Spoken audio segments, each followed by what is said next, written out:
नमस्कार, मैं हूं अंजलि राउत और आप देख रहे हैं खोजना। स्मार्ट देहरादून की फर्राटा भरती सड़कों पर जाम का जाम खत्म करने के लिए धामित सरकार राजधानी में एलिवेटेड सड़क प्रोजेक्ट को साकार करने जा रही है। 14 मई से रिस्पना और बंदाल नदी के किनारे डेमोक्रेशन की कार्यवाही शुरू हो गई है। इसके साथ ही चिन्हीकरण भी किया जा रहा है। दूसरी तरफ लोक निर्माण विभाग ने देहरादून डीएम को एक पत्र लिखा है, जिसमें प्रोजेक्ट के अंतर्गत आने वाले क्षेत्र में लैंड यूज चेंज और खरीद फरोख्त पर रोक लगाने की मांग की गई है, ताकि इस प्रोजेक्ट की प्रभावित भूमि पर कोई भी मुआवजा पाने के लिए लैंड यूज चेंज न करवा सके। इसके साथ ही यहाँ जमीनों की खरीद फरोख्त न की जा सके।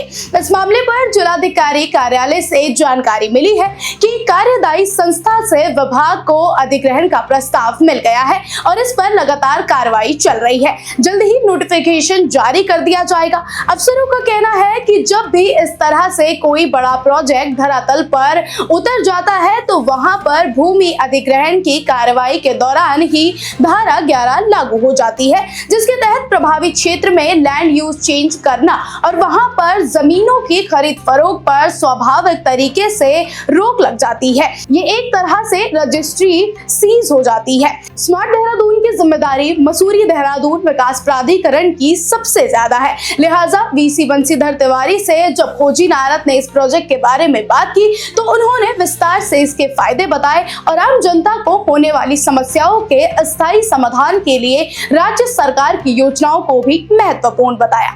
ऑलवेदर रोड बनने के बाद चारधाम जो यात्रा है उसमें सुगमता हुई है। साथ ही कई पर्यटक स्थल भी समय के साथ विकसित हुए। देहरादून में ट्रैफिक का दबाव बढ़ा है और रिस्पना और बिंदाल के ऊपर पीडब्ल्यूडी ने एलिवेटेड रोड बनाने के लिए कार्य योजना बनाई है, जिस पर माननीय मुख्यमंत्री जी ने भी अनुमोदन दिया है और उनके द्वारा ये भी निर्देश दिए गए थे, दिनों में समीक्षा बैठक हुई थी, इसको तुरंत बनाना प्रारंभ किया जाए। 2 बड़ी रोड्स जो हैं देहरादून के शहरवासियों को मिलेंगी और यहाँ का जो ट्रैफिक है निश्चित रूप से, क्योंकि वैकल्पिक मार्ग उपलब्ध होगा, तो जो ट्रैफिक दबाव है या जो जाम की समस्या है वो काफी हद तक कम हो जाएगी।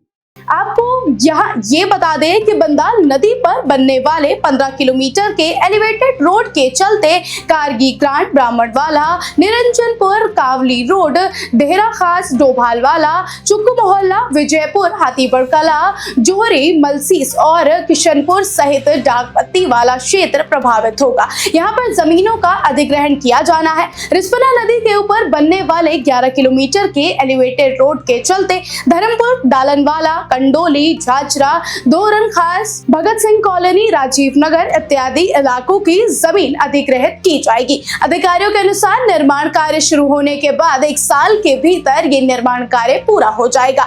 इस पूरे प्रोजेक्ट की लागत करीब 61,000 करोड़ रुपए है। बिंदाल नदी पर बनने वाले एलिवेटेड रोड की अनुमानित लागत 4,000 करोड़ रुपए और रिस्पना नदी पर बनने वाले एलिवेटेड रोड की कीमत 21,000 करोड़ रुपए रखी गई है।